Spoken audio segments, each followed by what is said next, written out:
El tema de hoy es la resurrección. Y esto es sumamente maravilloso, este acontecimiento. Las referencias bíblicas que podemos encontrar de Mateo aquí 28, 1 al 10, lo encuentras en Marcos 16, 1 al 8, en Lucas 24, 1 al 12 y en Juan 20, 1 al 10.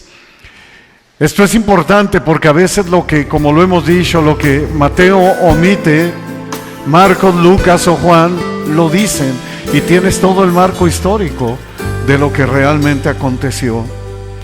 Veamos cómo termina el capítulo 27 de Mateo para aquellos que digan, no, pero nos quedamos en los últimos versículos del capítulo 27.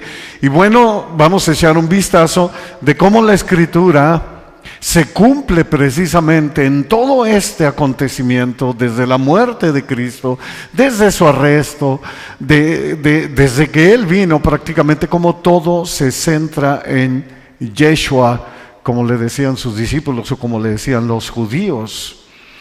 Y dice el capítulo 27, versos 57 al 61, al atardecer vino un hombre rico de Arimatea llamado José, que también se había convertido en discípulo de Jesús. Este se presentó a Pilato y le pidió el cuerpo de Jesús. Entonces Pilato ordenó que se lo entregaran. Tomando José el cuerpo, lo envolvió en un lienzo limpio de lino y lo puso en su propio sepulcro nuevo que él había excavado en la roca. Después de rodar una piedra grande a la entrada del sepulcro, se fue. María Magdalena estaba allí y la otra María sentadas frente al sepulcro. Siempre estuvieron presentes, por lo que podemos ver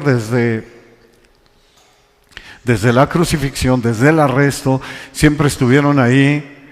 María Magdalena, estaba María la madre de Jesús, estaba también María la madre de Jacobo y estaba también Salomé.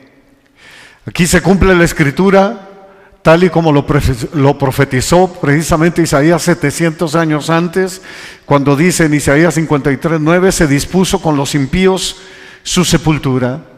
Con aquellos malhechores en la cruz, Él fue sepultado, Él fue crucificado. Dice que con los impíos se dispuso su sepultura, pero con el rico fue en su muerte, aunque no había hecho violencia ni había engaño en su boca. Jesús no podía haber sido lanzado, imagínate todo esto, o sea, fue profetizado 700 años después, y este José de Arimatea apenas aparece ahí en los evangelios. Al parecer era un miembro del Sanedrín también, por eso es que podía llegar también ante Pilato, y era un hombre muy rico, pero vemos que ya no aguantó más y hace su aparición como uno de los discípulos, como uno de los seguidores de Jesús, como uno de los que se convirtió al cristianismo. Y dice que aparece José de Arimatea y pide el cuerpo de Jesús para que Jesús no sea echado a la fosa común. Todo tal y como Dios lo había planeado en su soberanía, así aconteció, y con los ricos fue su sepultura. Guardias en la tumba, dice Mateo 27, 62 al 66, y esto es muy importante porque es el preámbulo de lo que vamos a estar viendo de lo que es la resurrección. Dice ahí en Mateo 22, en el 62, al día siguiente, que es el día después de la preparación, se reunieron ante Pilato los principales sacerdotes y los fariseos, y le dijeron: Señor, nos acordamos que cuando aquel engañador aún vivía, nótese, aquel engañador, después de 3 días, dijo que después de 3 días resucitaré. Por eso, ordene usted que el sepulcro quede asegurado hasta el 3er día, no sea que vengan sus discípulos, se lo roben y digan al pueblo: Él ha resucitado de entre los muertos, y el último engaño será peor que el primero. Pilato les dijo: ¿Una guardia tienen? Vayan, asegúrenlo como ustedes saben. Y fueron y aseguraron el sepulcro, y además de poner la guardia, sellaron la piedra. Estos fariseos estaban tan temerosos, obviamente estaban siendo usados por el enemigo, ellos sin saberlo, pero estaban tan temerosos de nuestro Señor Jesús, que además de poner la guardia, sellaron la piedra. Mira, este pasaje es muy importante entenderlo, este de 27, del 62 en delante, y al terminar prácticamente el capítulo 27, es bien importante, porque en las películas no nos ponen lo que es.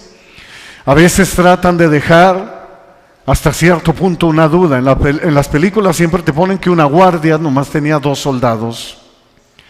Hay otras películas que te ponen que eran guardias del templo. Pero no, o sea, veamos lo que está hablando precisamente Mateo y algunos de los otros evangelios. Dicen que estos hombres se presentaron ante Pilato, ante el gobernador de aquella provincia, y pidieron una guardia. Ellos fueron y pidieron una guardia. Y ahorita vamos a ver todo lo que esto implicaba, porque esto es muy importante que nosotros lo podamos entender. Lo que los fariseos no podían entender, amados hermanos, es que ni la roca, ni las cuerdas, o ni la cuerda, o ni el sello, ni los guardias, ni todo el ejército romano, inclusive ni el mismo César en persona, ni ángeles, ni potestados, ni principados, ni todo el universo podían detener la resurrección de nuestro Señor Jesucristo. No lo iban a poder hacer, jamás. Pero no hay más ciego que el que no quiere ver. ¿Por qué? Porque los judíos piden señales. Se la pasaron pidiendo señales y tuvieron muchas señales por parte del Hijo de Dios, por parte del Mesías, por el Dios encarnado, por el Verbo de Dios. Vieron todo tipo de milagros hechos por el Mesías prometido y no le creyeron. Decidieron en su corazón no creer, porque la fe es por el oír y el oír por la palabra de Dios. Porque como dijo el mismo Señor Jesucristo en la historia del rico y el Lázaro, ¿recuerdan? Dice, si no oyen a Moisés y a los profetas, o sea, si no escuchan, si no prestan atención a la Escritura, si no prestan atención a la palabra de Dios, tampoco se persuadirán. O sea, tampoco van a creer, o les va a pasar por alto, aunque alguno se levante de los muertos. Y eso es lo que aconteció y sigue aconteciendo a través de los siglos, a pesar de que está comprobado que la tumba está vacía, porque nunca se encontró, y hay escritos que no solamente están en la palabra. Entonces esto es muy importante verlo. En Juan 5, 46 al 47 dice nuestro Señor Jesús, porque si creyeran a Moisés, me creerían a mí, porque de mí escribió él. Pero si no creen sus escritos, ¿cómo creerán mis palabras?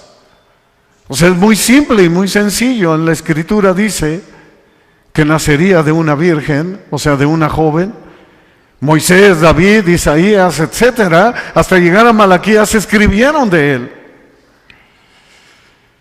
Que era necesario inclusive que el Cristo padeciera, estaba escrito que Él padeciera y que resucitara de entre los muertos al tercer día. Pero no creen. Y hasta el día de hoy los fariseos vieron cómo el velo se rasgó en dos cuando Jesús expiró. Vieron y sintieron el terremoto. Recibieron el testimonio de los soldados romanos de lo que ocurrió aquella vez en el sepulcro y no creyeron. Creo que es el tiempo que nosotros podamos entender, porque si no creen a las Escrituras, si no creemos a la palabra, si no escuchamos la palabra, ¿cómo vamos a creer en nuestro Señor? 1 Corintios 1, 20 al 25, dice el apóstol Pablo, ¿dónde está el sabio? ¿Dónde está el escriba? ¿Dónde está el que sabe discutir en este siglo? ¿No ha hecho Dios que la sabiduría de este mundo sea necedad?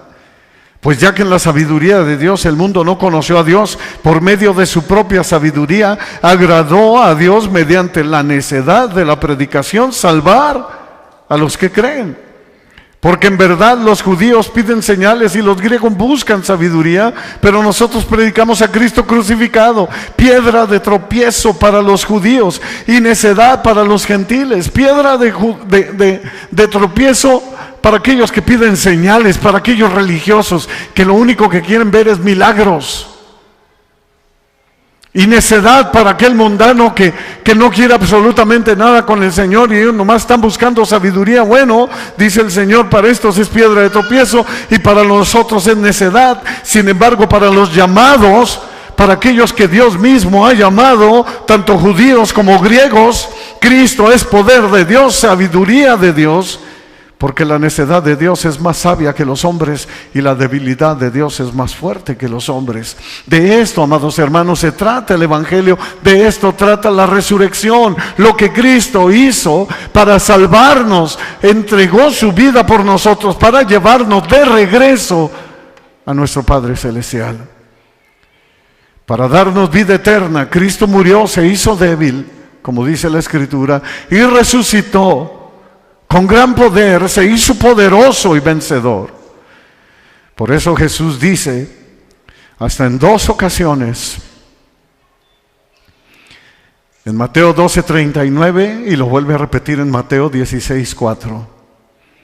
Dice, la generación mala y adúltera demanda señal, pero señal no le será dada, sino la señal del profeta Jonás. Y luego en el verso 40 nos dice cuál es esa señal. Dice Mateo 12:40, porque como estuvo Jonás en el vientre del monstruo marino 3 días y 3 noches, así estará el Hijo del Hombre 3 días y 3 noches en el corazón de la tierra. Así como estuvo Jonás en el gran pez o en el monstruo marino, literalmente, eso es lo que dice en el original. Así estará el Hijo del Hombre 3 días y 3 noches en el corazón de la tierra. Aquí está hablando las señales. La única señal que nos será dada, ¿cuál? La resurrección. Todo va encaminado al suceso más grande y maravilloso de todos los tiempos, de todo el universo, que es la resurrección de nuestro Señor Jesucristo. Ahora sí, Mateo 28:1 y 2 nos dice su bendita palabra. Pasado el día de reposo, al amanecer del primer día de la semana, María Magdalena y la otra María vinieron a ver el sepulcro. Mateo habla únicamente de estas 2 Marías, pero lo que viene siendo Marcos nos habla que ahí también estaba la otra María y también Salomé. Dice, y se produjo un gran terremoto porque un ángel del Señor descendiendo del cielo y acercándose, removió la piedra y se sentó sobre ella. ¿Cuándo? El domingo. ¿Qué día? El primer día de la semana, al amanecer del primer día. Esto es bien importante. Se presentaron precisamente las mujeres que habían estado siguiendo a Jesús y dice que en ese momento se produjo un gran terremoto. Lo que presenciaron estas mujeres en ese momento fue algo sorprendente. Lo que vieron estas mujeres, aunados con los soldados, con la guardia de soldados que había ahí, que más adelante voy a estar hablando de lo que era en esta guardia, fue algo extraordinario. Es el segundo terremoto relacionado con Jesús. El primero lo vimos la semana pasada, que fue en su muerte. Hubo un gran terremoto, hubo tinieblas y luego tembló la tierra cuando Él expiró. Y luego nos está diciendo ahora en este segundo que vuelve a haber un terremoto ahora en su resurrección. Es un evento único. Un ángel del Señor descendiendo del cielo. Un ángel del Señor es un ser impresionante. Un ángel del Señor es algo sobrenatural. Un ángel del Señor impone, porque es un gran guerrero.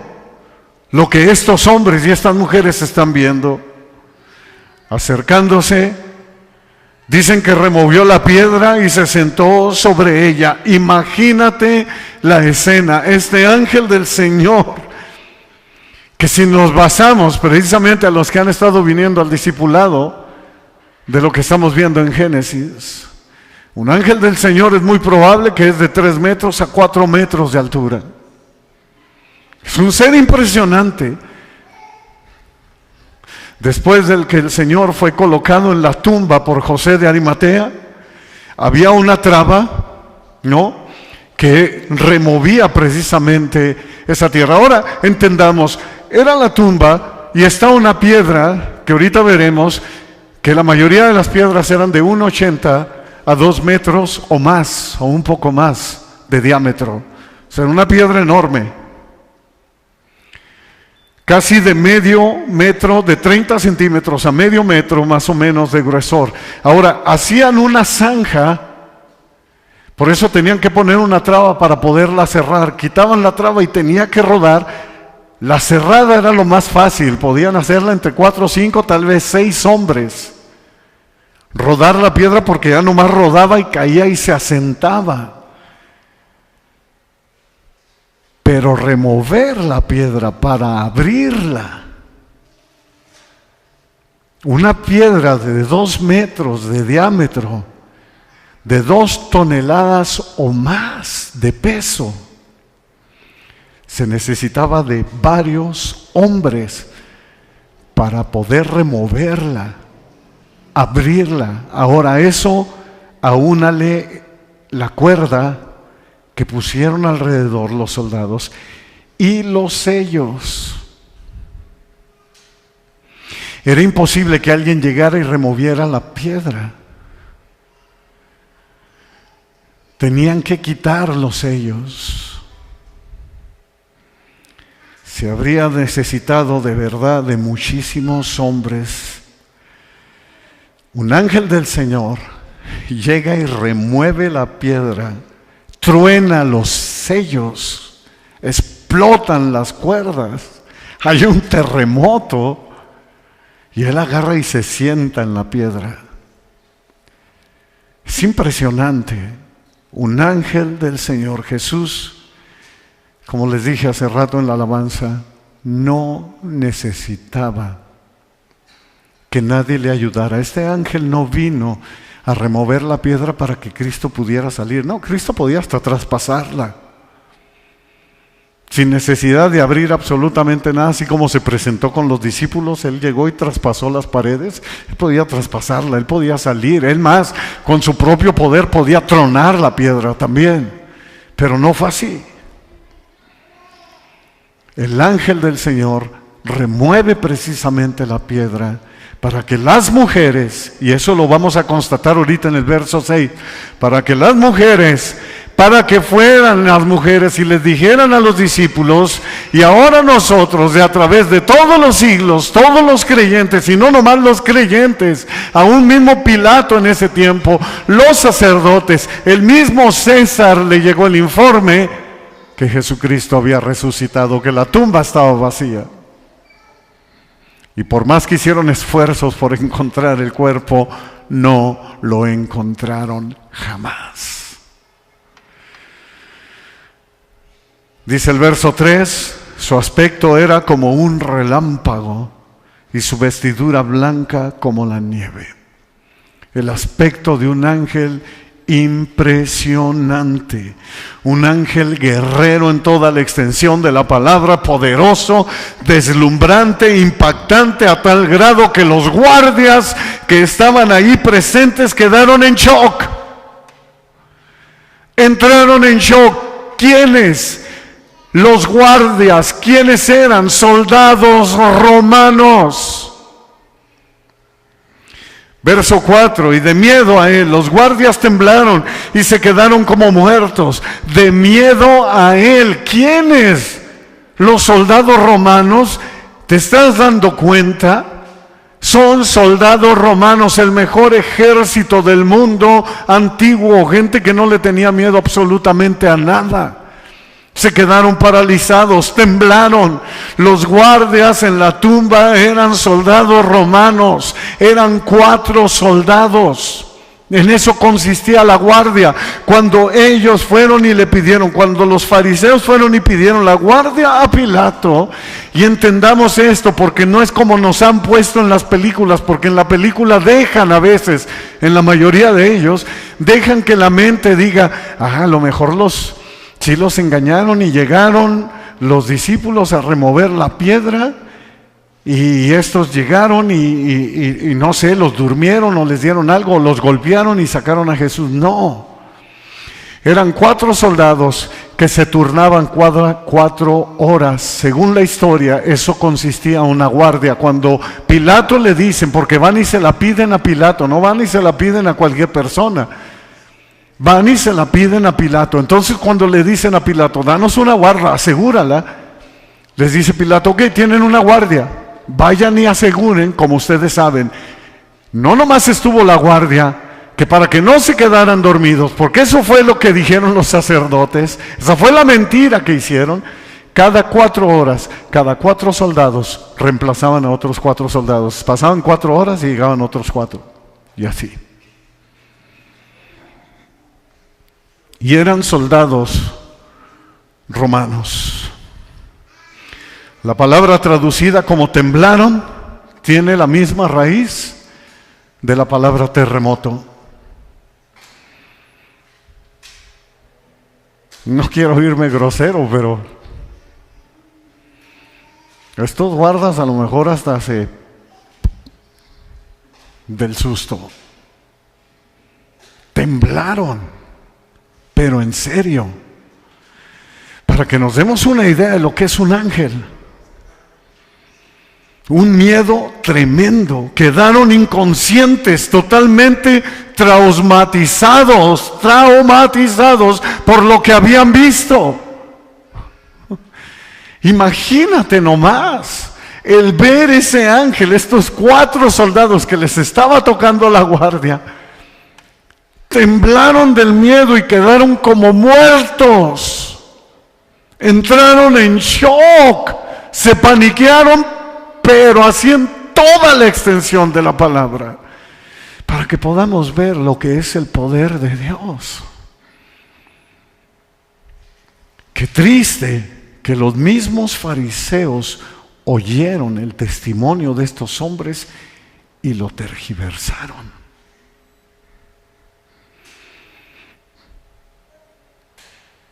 Versos 5 al 7.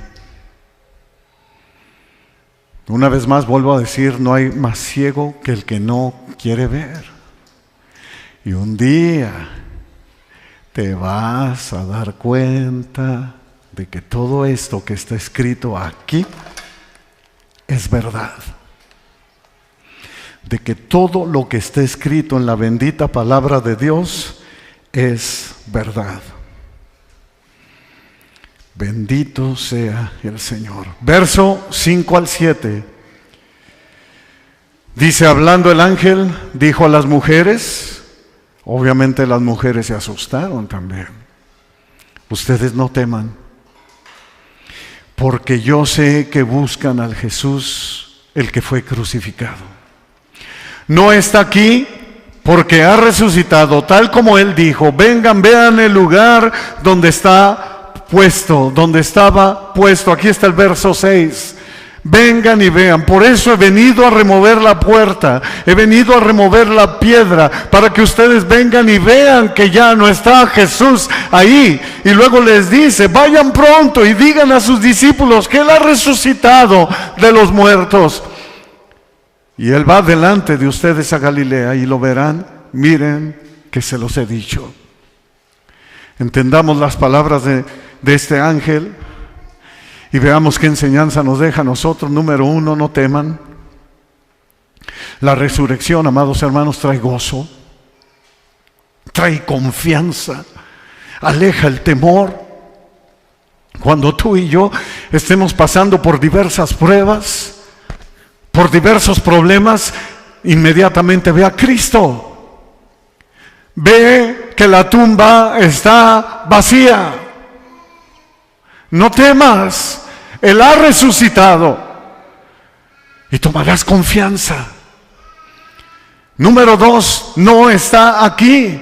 Jesús no está muerto, es lo que le está diciendo. Jesús ha resucitado, Él está vivo, se levantó de los muertos, tuvo poder, tiene el poder, tiene la autoridad para poner su vida y para volverla a tomar. Tiene poder para que cuando tú cierres tus ojos aquí en la tierra, te va a volver a tomar y te va a llevar con Él, porque así lo prometió: en la casa de mi Padre muchas moradas hay. Y aquí voy a preparar lugar para ustedes. Bendito sea Dios. Él tiene el poder para hacer esto. Él derramó su vida, dio su vida y tiene ese poder para volverla a tomar, y ahora está sentado a la diestra de Dios Padre intercediendo por nosotros. Y número 3, vengan, vean. Las mujeres lo constataron. Los discípulos igual, los primeros que llegaron corriendo, dice otro de los evangelios, el evangelio de Juan, llegó Pedro y llegó Juan corriendo y se dieron cuenta y fueron a dar las noticias. Tú y yo lo vemos a través de su bendita palabra, y juntamente con el mundo a través de los siglos sabemos que la tumba está vacía. Número 4, les dice el ángel: vayan pronto y digan prácticamente lo mismo que Jesús dice. De esto se trata: vengan y vean, y ya no contemples, ve y comparte. Vayan y prediquen lo que Cristo ha hecho por ustedes. Vayan y den de gracia lo que de gracia han recibido. Vayan por todo el mundo y prediquen el evangelio a toda criatura. La gran comisión, Cristo ha vencido. Él va delante de ustedes. Jesús siempre va delante de nosotros, y más vale que así sea, que Él siempre esté delante de todos nuestros planes, de todos nuestros sueños, de todo lo que emprendemos, de todo lo que hacemos. Es bien importante que le digamos: Señor, ¿tú estás de acuerdo? Ahí vamos. Si tú vas, yo voy. Consultemos siempre a nuestro Señor. Verso 8. Ahí de Mateo 28 dice: y ellas, alejándose a toda prisa del sepulcro, con temor y gran gozo, corriendo a dar las noticias a los discípulos, con temor y gran gozo. Oh, dos sentimientos totalmente encontrados. Una, porque se habían paniqueado de lo que habían visto. Yo creo que todavía sentían la adrenalina de aquel temor que tuvieron también, pero a la vez de haber visto a ese ángel, a la vez de haber sentido ese temor, ahora hay un gozo por saber que su maestro, que su pastor, que su Cristo, que el Mesías prometido, que Yeshua había resucitado de los muertos, como Él lo había dicho. ¡Qué gran bendición! Corrieron a dar las noticias. Ellas obedecieron al instante lo que el ángel les dijo. Así debemos obedecer nosotros, amados hermanos. Estas palabras del ángel nos dan una leve predicación de lo que nosotros debemos hacer por la resurrección de Cristo, por lo que Cristo hizo por nosotros. La resurrección de nuestro Señor Jesucristo es la parte medular del evangelio. Es esencial. Debemos predicar a Cristo crucificado y resucitado al tercer día. 1 Corintios 15, 1 al 4, dice el apóstol Pablo: ahora les hago saber, hermanos, el evangelio que les prediqué, el cual también ustedes recibieron, en el cual también están firmes, por el cual también son salvos, si retienen la palabra que les prediqué, a no ser que hayan creído en vano, dice Pablo, porque yo les entregué en primer lugar lo mismo que recibí, que Cristo murió por nuestros pecados, conforme a las Escrituras, y que fue sepultado y que resucitó al tercer día, conforme a las Escrituras. Es esencial. este evento maravilloso. La resurrección prueba que Jesús es quien dijo ser, que Él era el Hijo de Dios, que Él era el Mesías prometido, que Él era el Logos, el Verbo encarnado, que Él es la palabra viva. La resurrección garantiza la eficacia de su muerte en redención por nuestros pecados, para llamarnos, para darnos un llamamiento y darnos un ministerio por su gracia y el Espíritu Santo. Dice Romanos 1, 4 al 6, y que fue declarado Hijo de Dios, ¿ves? Como un acto de poder conforme al Espíritu de santidad por la resurrección de entre los muertos. Nuestro Señor Jesucristo, es por medio de Él que hemos recibido la gracia y el apostolado para promover la obediencia a la fe entre todos los gentiles, por amor a su nombre, entre los cuales están también ustedes llamados de Jesucristo. Por medio de su resurrección hemos sido todos llamados, todos los que le hemos aceptado como Señor y Salvador, los que nos hemos arrepentido y le hemos dicho: Señor, aquí está nuestra vida. La resurrección verifica la verdad de las Escrituras. Tal y como Él dijo que sucedería, sucedió. Tal como profetizaron los profetas en el Antiguo Testamento, así fue. Todo lo que se habló de Él se cumplió. Hechos 2, 29 al 32. Está predicando Pedro y dice: hermanos, del patriarca David les puedo decir con franqueza que murió y fue sepultado. Dice: y su sepulcro está entre nosotros hasta el día de hoy. Pero siendo profeta y sabiendo que Dios le había jurado sentar a uno de sus descendientes en su trono, miró hacia el futuro y habló de la resurrección de Cristo, que ni fue abandonado en el Hades, ni su carne sufrió corrupción. Esto lo ves en el Salmo 16:10. Y dice: a Jesús resucitó Dios, de lo cual todos nosotros somos testigos. ¿Por qué? Porque se divulgó rápidamente. Les digo que hasta el mismo César llegó la noticia: Jesús ha resucitado. Todos somos testigos. Gloria sea al Señor. Verso 9. De repente Jesús les salió al encuentro diciendo: saludos. Y ellas, acercándose, abrazaron sus pies y lo adoraron. Qué importante es la alabanza y la adoración para nuestro Dios. Una vez que tú y yo tenemos un encuentro con Jesús, ya nunca nada es igual. Él es hermoso para ti. Él es precioso para ti. La otra vez me decía mi hijo, y no es la primera vez que lo escucho, de un músico famoso que decía, porque hay varios que yo conozco que dicen lo mismo: ¿cómo es que ustedes, teniendo un Dios extraordinario, pueden brindarle una alabanza ordinaria? ¿Cómo es posible que yo los veo en sus servicios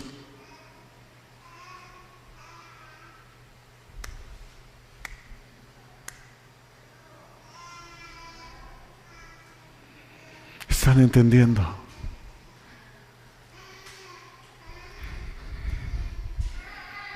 Ellos mismos se dan cuenta que si nosotros tenemos un Dios extraordinario que dio su vida por nosotros, que se entregó a sí mismo por nosotros, que cargó con el pecado de nosotros, que está sentado a la diestra de Dios Padre porque resucitó, intercede por nosotros. Una vez que tú tienes ese encuentro con Jesús, tu deseo es alabarlo, tu deseo es adorarlo, tu deseo es exaltar y bendecir su nombre, tu deseo es conocerlo. Tu deseo es contemplar su hermosura. Y eso, amados hermanos, no te va a ser quitado porque has agarrado la mejor parte. Abrazaron los pies de Jesús y lo adoraron en cuanto lo vieron.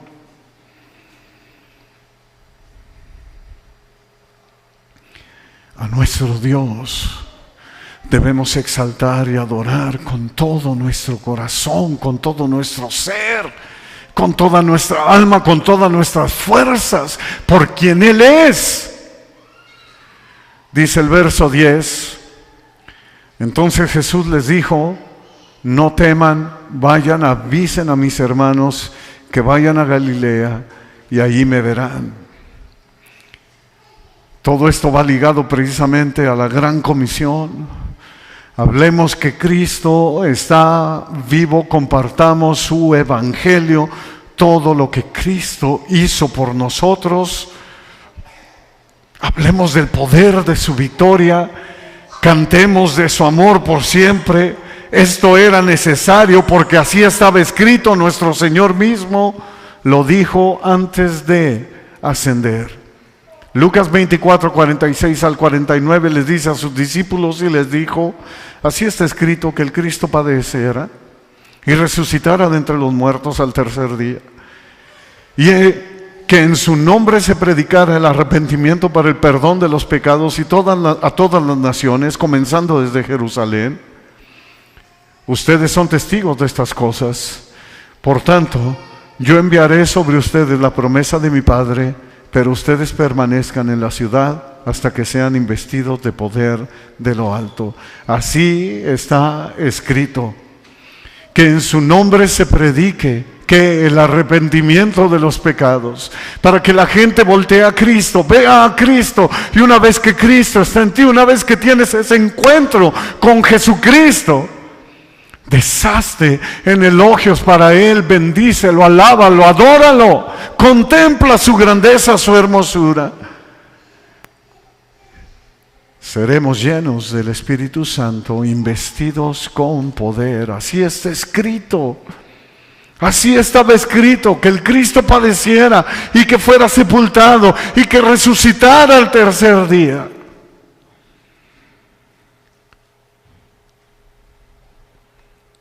Así es como está escrito. Sorbida es la muerte en victoria.